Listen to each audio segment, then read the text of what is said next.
There are tax on companies reserves के हवाले से, क्योंकि ये इससे पहले भी कहा जाता है कि वारदात डालने की कोशिश हुई है माजी में 2 मरतबा, लेकिन इसको कोर्ट से उड़ा दिया गया था, रिजेक्ट कर दिया गया था। थोड़ा सा इसका बैकग्राउंड, इसका पस मंजर, इसकी इंपॉर्टेंस और इसके हवाले से मैं जानना चाहूँगा डॉक्टर साहब। अनडिस्ट्रीब्यूटेड जो रिजर्व्स हैं उनके ऊपर टैक्सेशन का जो मामला है ये काफ़ी जो है पेचीदा भी है, और इस लिहाज से इसमें अंदर बहुत सी आइनी मसाइल भी हैं, क्योंकि ये तो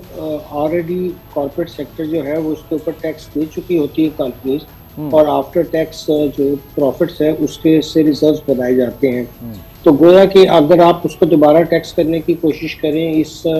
हवाले से कि ये शेयर होल्डर्स को मिलने चाहिए, और आप उसके ऊपर टैक्स लगाने की कोशिश करें, तो गोया कि आप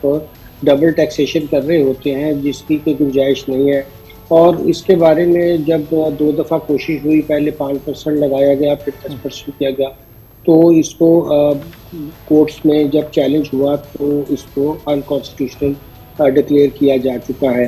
अब जो हम तजवीज़ पढ़ रहे हैं उसमें ये कहा जा रहा है कि जी ये शेयर होल्डर्स के बिहाफ के ऊपर एडवांस टैक्स होगा। अब शेयर होल्डर्स को डिविडेंड मिलेगा तो वो टैक्स देंगे। टैक्स जो डिविडेंड का है वो अक्रूवल बेस पे तो नहीं होता, वो तो एक्चुअल रिसीट बेसिस पे होता है, और ये कंपनीज की स्वाबदीद है कि वो टैक्स देने के बाद जो उनके पास डिस्ट्रीब्यूटेबल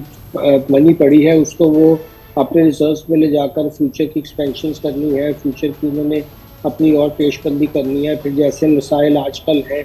आप देखिए जो इंटरेस्ट रेट कितना हाई है, उसके अलावा जो तो रेनी डेज के लिए उन्हें रिजर्व्स तो बनाने पड़ते हैं। और एक अच्छा अच्छे सर, इसमें एक जो तौजीह पेश की जा रही थी वो ये थी कि कंपनीज जो है वो डिविडेंड्स वगैरह नहीं पे करती, तो इस तरह से फ़रोग मिलेगा कि डिविडेंड वगैरह ज़्यादा से ज़्यादा वो जो है वो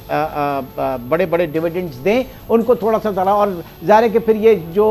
माइनॉरिटी शेयर होल्डर्स हैं उनके मफाद में ये चीज़ होगी। बट अगर ये चीज़ है तो फिर ये अनलिस्टेड कंपनी के लिए क्यों? क्योंकि लिस्टेड कंपनीज के ऊपर 5% एडवांस टैक्स की बात की जा रही है और अनलिस्टेड के ऊपर 7.5% एडवांस की। अजीब, असल में कॉन्सेप्ट जो है वो ही सिरे से गलत है। ये तो कंपनीज का, जैसे मैंने अर्ज किया कि उनकी स्वाबदीद होती है कि वो अपने शेयर होल्डर्स के लिए, तो जाहिर है कि पब्लिक लिस्टेड कंपनीज के शेयर होल्डर हो या अनलिस्टेड पब्लिक कंपनीज के शेयर होल्डर हो, वो खुद भी इसमें हिस्सा लेते हैं और वो देख रहे होते हैं कि कंपनी की ग्रोथ के लिए, आगे मुश्किल हालात के लिए और बहुत सी चीज़ों के लिए उन्हें रिजर्व चाहिए होते हैं। अब ये कोई डिविडेंड देने के लिए पाबंदी नहीं है कि हर साल कैश डिविडेंड्स दिए ही जाएं, अदरवाइज भी उनकी जो एप्रिसिएशन हो रही होती है। और वैसे भी जब वो कोई अपने शेयर्स जो है उनकी अगर डिस्पोजल करते हैं उसके ऊपर कैपिटल गेन टैक्स है, अगर उनको डिविडेंड कैश में मिलेगा तो उसके ऊपर टैक्स है। ये इनकम टैक्स के अंदर पूरी दुनिया में डबल टैक्सेशन नहीं होती है। वहाँ पे डिस्ट्रीब्यूटेबल या तो फिर प्रॉफिट पे आप ये कह दें कि अगर कंपनी सारा प्रॉफिट डिस्ट्रीब्यूट करते हैं तो फिर उसके ऊपर आप शेयर के उसके ऊपर टैक्स ना लें, क्योंकि वो तो ऑलरेडी उस प्रॉफिट के ऊपर टैक्स दे चुकी है कंपनी। अब 2 दफ़ा कंपनी से तो उसका टैक्स नहीं लिया जा सकता है।